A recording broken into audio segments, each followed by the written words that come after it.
Today I'm going to devote the entire video to Bitcoin. So it is intended to be educational. I don't sell Bitcoin. I don't buy Bitcoin. I have not, to be honest, I've not really educated myself a lot on Bitcoin.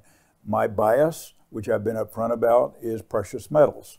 I'm not against Bitcoin, but to be honest, most of it is I just don't know. I don't know much. So I decided I would educate myself, and through the encouragement of some of my viewers on Bitcoin, and try to educate you on what it is and what it isn't. And this will be fairly brief. And I've got a couple of videos to play that are, again, I think educational. And so we'll go from there. My name is Ben Reppond. Today is September 5th, 2023. Welcome to my YouTube broadcast.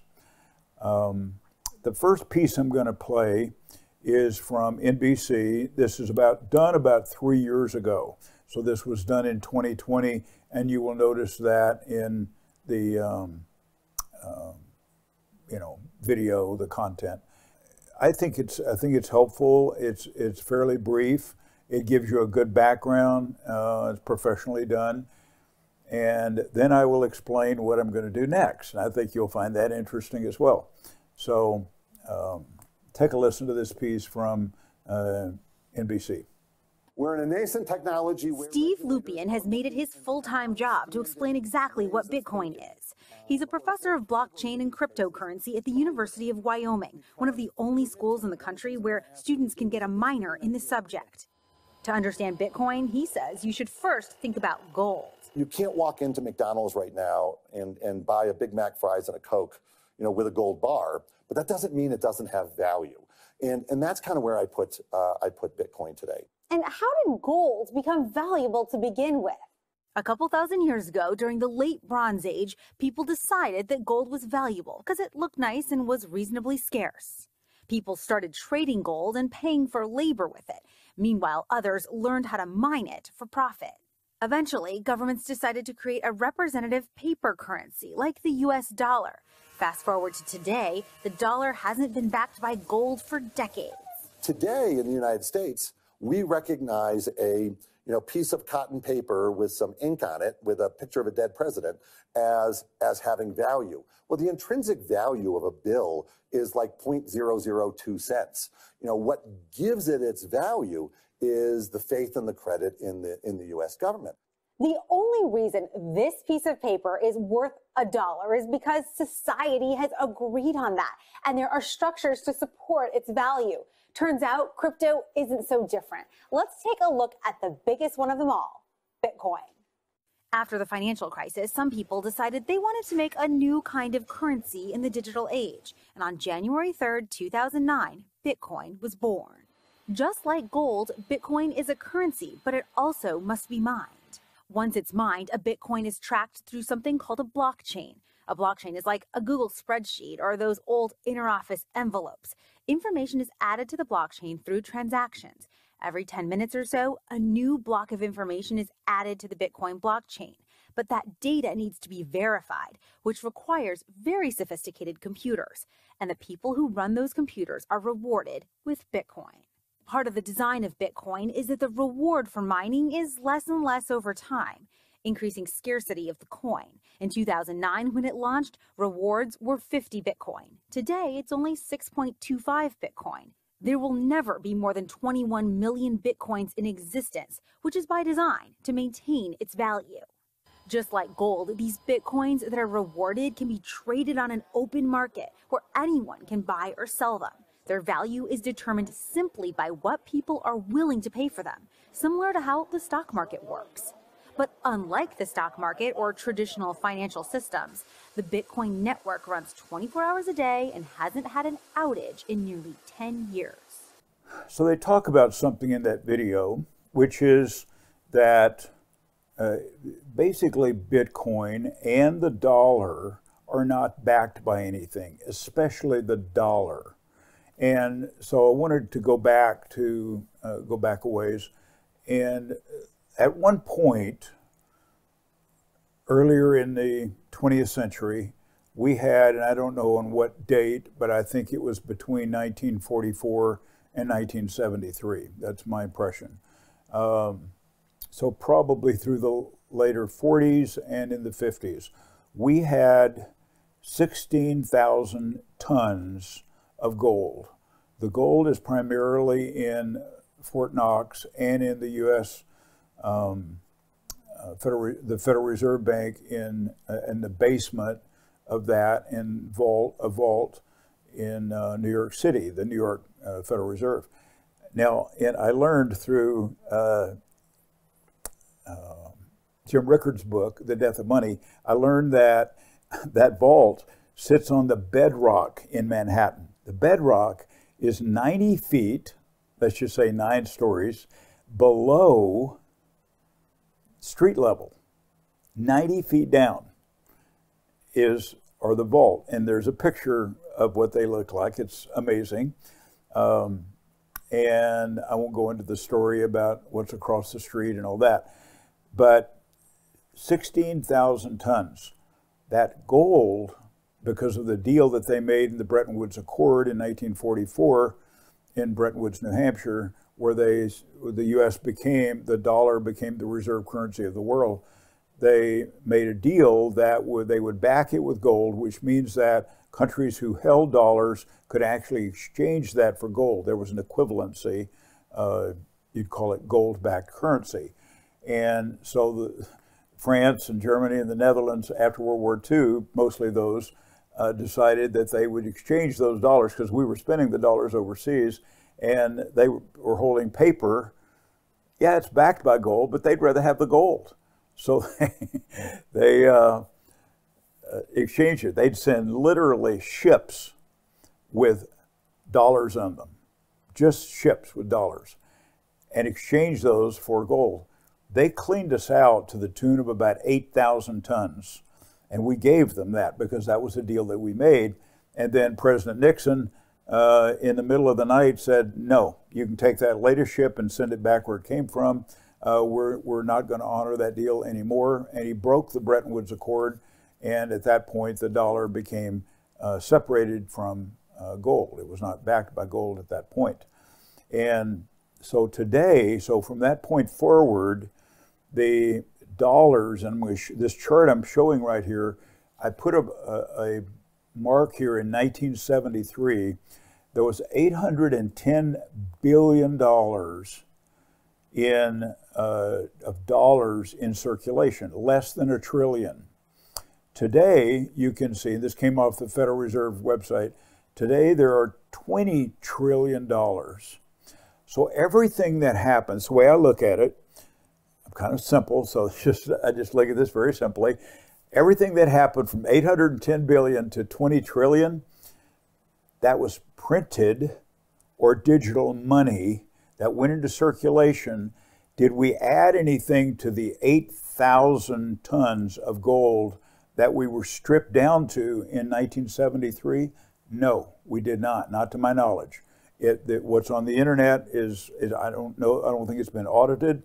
I'm doubtful because I'm skeptical. I'm doubtful that there really is 8,000 tons. But if you take them at their word, there's 8,000 tons.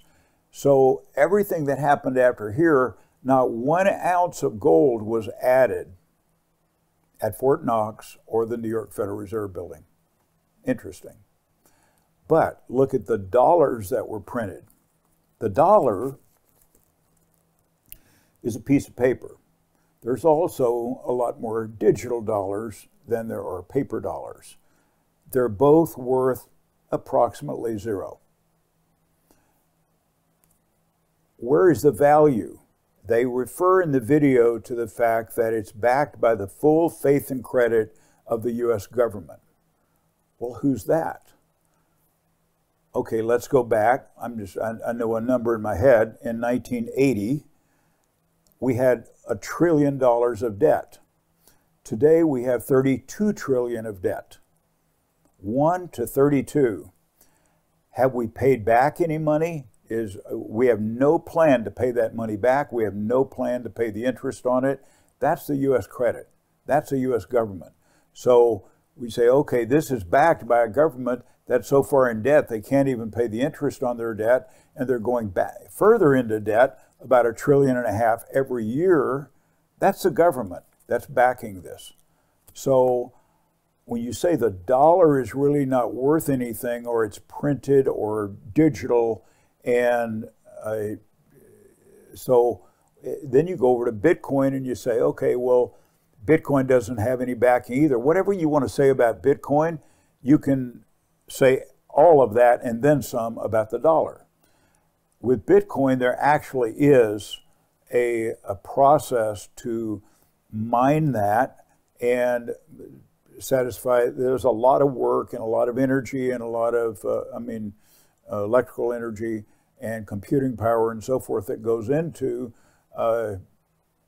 producing Bitcoin.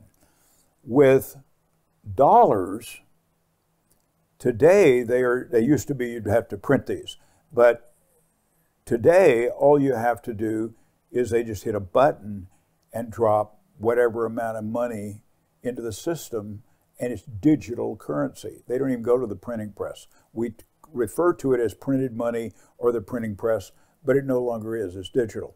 I think of it this way. Chairman Powell has an office in the Federal Reserve Building. There's another office, I suspect, that has a person in it. I'll say that person's name is Susie. So Chairman Powell, after they come out of the meeting, they'd vote to put more money into the system. Let's say $1 trillion. He walks over to Susie's office and says, Susie, we just voted to put $1 trillion in the, back in the system. Would you do that for me, please? That's her job. She types in her computer, $1 trillion. That's 1 with 12 zeros behind it. And before she hits the enter button, she looks up at Chairman Powell and says, are you sure it's $1 trillion? He says, yep. Enter. $1 trillion goes into the system. No gold behind it. And do you think the dollars in your wallet went up in value or down in value when they flooded the market with $1 trillion? And then another trillion, and then another trillion, and so it has gone. So that's my comment on that video. The next one, this is really interesting to me. So if you want I try to give you good, credible sources, and I think this is a credible source. But this is by a woman by the name of Casey. On her YouTube channel, she calls herself Crypto Casey. Okay, that's a cute handle. But when I listened to her video, it's incredibly educational. I looked at her channel. She has 500,000 subscribers. I have 25,000. Wow. I'm impressed. I'm nothing compared to that. 500,000. And then I read the comments about her videos, one after another. Incredible comments. People praising her for how smart she is, how accurate she is, truthful, etc. So very educational. So from Crypto Casey, I'm going to play this video. It'll take 5 minutes, but in 5 minutes, I think you will learn everything you need to know about Bitcoin. And there are 3 kind of segments or 3 chapters or categories that will be inside of this 5 minutes. She will explain the Bitcoin blockchain. She will explain Bitcoin mining and Bitcoin supply and how that affects the value of Bitcoin today. Very educational. I think you'll like it. And she's extremely articulate, even though she doesn't have a big name. I guess in my book with 500,000 subscribers, she does have a big name. So take a listen to Crypto Casey. What is this highly anticipated Bitcoin halving event all about?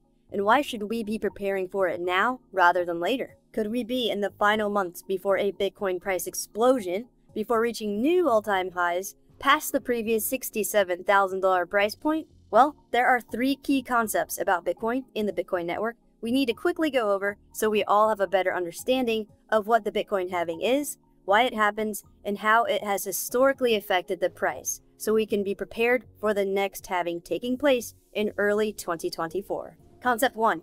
The Bitcoin blockchain. The Bitcoin blockchain is basically a live running record of all Bitcoin transactions. As I've explained in previous video guides for beginners, the simplest way to understand what blockchain means is by separating the word block from the word chain. So imagine records of individual transactions like payments sent to or from one person to another, getting listed or indexed one after the other. And once a certain amount of transactions in the list has been reached, a block is formed. This is because each block has a maximum amount of transaction data it can store, which works out to a new block of Bitcoin transactions being created every 10 minutes or so. So once the maximum amount of transaction data for a block has been met, the block is added behind a previous block of transactions. Now we can imagine these blocks of transaction records linked together similar to a chain. So blockchain is simply groups of transaction data that are linked together. And the basic structure of the Bitcoin blockchain consists of a network of computers around the world with Bitcoin software installed on them. And when Bitcoin transactions occur, the data is spread around this network of computers that validate the transaction, add the transaction to their copy of the running ledger of Bitcoin transactions, and then broadcast the new version of the ledger with the new transactions to the other computers on the network. Cool. Concept 2. Bitcoin mining. Bitcoin mining is the process that computers on the blockchain network use to verify new transactions to ensure the accuracy, immutability, and ultimately the security of the entire network. These computers are called miners, and the mining process requires miners to follow a proof-of-work consensus protocol, where computer processing power is used to solve and create cryptographic hashes, which link blocks of transactions together. So new blocks of transactions have a unique hash from the previous block, and to get published to the ledger, it requires the creation of another unique hash, which will go through a validation process and then get passed on to the next block, and so on and so forth. To create a new hash for the block of transactions, miners compete with each other, using computer power to try to be the first one to come up with the hash. So without getting too technical with details of the mining process, the basic concept we need to know to understand the Bitcoin halving event is that miners are rewarded with Bitcoin each time they verify a new block of transactions. And mining rewards are a combination of 1. Newly minted Bitcoin that were not previously in circulation, and 2. Transaction fees of Bitcoin that were already in circulation. So these rewards are in place to incentivize miners to participate in the mining process to ensure the Bitcoin network continues to be audited and essentially maintained. And finally, concept 3, the Bitcoin supply. The more we learn about Bitcoin, the more similarities we see between Bitcoin and gold. This is because Satoshi Nakamoto, the unknown person or group of people who created Bitcoin, developed the digital currency to intentionally harbor characteristics of the precious metal gold.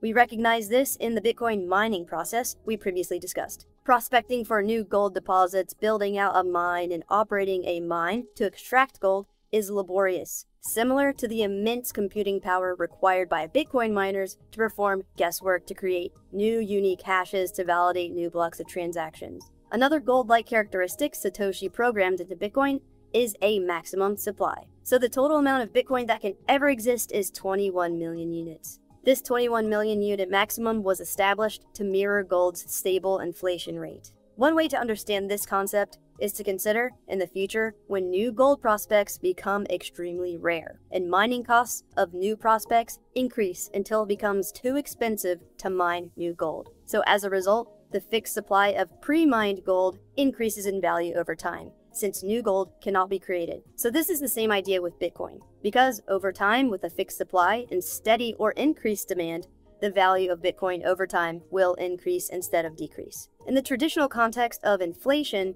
Bitcoin is slightly and predictably inflationary because the supply of Bitcoin is increasing as miners mint new Bitcoin through validating new blocks of transactions, which will continue until the maximum supply is reached, which will drop its inflation rate to 0. At the time of this video, around 19.3 million Bitcoin are currently in circulation of the 21 million total supply. And according to its current track, the last Bitcoin will be mined in the year 2140, which is about 117 years from now. So in our lifetimes, the supply of Bitcoin will continue to increase therefore be slightly inflationary.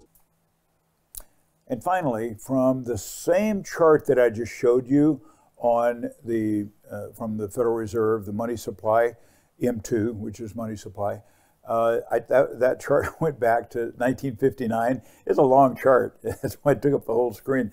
So I took the last 20 years of that chart, going back to 2003, and just to show you, because it kind of makes it a little more obvious, the degree to which the Federal Reserve raised the money supply, and now they have started contracting it some, but it is still very elevated. I put an arrow at the end of it to just show you if it had continued the trajectory which it has been on for 60 years. It never had a blip or a significant blip in it since that time. So again, what's this doing? In my opinion, creating inflation because you're putting more dollars into the system and with the same goods and services. So interesting chart. So I show you all this and you think, okay, maybe you want to be a little educated in Bitcoin. Okay, so now you are. So how does this fit into the financial picture? Here's my take. We are in a dollar-based economy. And in our economy, we buy goods and services. We buy and sell goods and services for dollars. So if I'm trying to invest my money, how do I do that? I've got dollar-denominated economy, a dollar-denominated stock market, a dollar-denominated banking system, dollar-denominated bond market. So here's how I approach it. I look at things unconventionally. So if you want the traditional financial advisor, what they will say is, you put your money in the bank, you put your investing money in the stock market and bond market, you ride it up and down, and the stock market's got its own crazy moves, and then the bond market, good luck with that. That's not good, and but that's the traditional answer. And if you push back on that, they push back. They are taught that is just what you do. And if you bring up gold and silver, they will laugh at you, they will put you down, they'll mock you, they will tell you that's a horrible investment, and they don't know anything about it. And then if you bring up cryptocurrency, of course, they're going to put that down. So really from the traditional financial advisors and the traditional brokerage firms, there's kind of a one-trick pony. It just is put your money in the stock market, put your money in the bank. Nothing wrong with that, except I think it's got lots of flaws, at least to me. So how we deal with it is with investing, is that we invest tactically. Not perfectly, it's not perfect, but it's tactical, meaning that we are trying to get out of the market. We oftentimes do get out of the market when the market is going down, and we get back in the market when the market's going up. We call that tactical. That's what we do with investable dollars. And we've got a track record that shows that. Then with silver, with gold and silver, I buy silver. That's my preference. Some people buy gold. Nothing wrong with gold. There are reasons why I buy silver, because if the dollar became worthless and we're in a barter economy, which is what we would be in, how are you going to buy what you need? How are you going to buy groceries? How are you going to buy fuel or whatever else you need, or toilet paper, etc.? How are you going to do that? Well, that's why I want silver, because if I go to the grocery store, I want to be able to have something that I can buy there that costs about what I'm going to spend. If I have an ounce of gold and it's 2,000, let's assume that it stays at 2 and doesn't go up. It'll probably go up, but if it stays at 2,000, it's hard for me to go to the grocery store and buy groceries or to get fuel for my truck. So that's why I buy silver. With crypto, I don't buy crypto, I don't sell crypto or Bitcoin, and I'm not against it. It's just not, I lean towards something that has intrinsic value, and some people think Bitcoin does have intrinsic value. I want something I can actually touch and hold, which is why I buy silver. I can actually put that in my hand. I can look at it. I feel it. And maybe you think that's old-fashioned, but that's just the way I look at it. I got a lot of my thinking from reading Jim Rickard's book on the death of money. And, but, you know, way before that, I mean, back into the 80s, I was buying silver. And so it just always made sense to me. So whatever you want to do with your money is up to you. If you want to follow the traditional route, I've described it. If you want to put your money in the bank, or you want to buy crypto or Bitcoin, or you want to buy stocks and bonds, or whatever you want to do with your money, that's up to you. But I'm just trying to educate you and telling you what I do. So sometimes people invest based on feelings. I think this, I think that. That's the way I describe it. I think this, I think that. And the latest one is AI. And before that, it was Tesla. And before that, it was GameStop and Facebook and so forth. So you've seen how all these things worked out. So I thought this cartoon kind of described it well. Thank you for watching. If you have questions or comments, leave them in the comment section below. Thank you.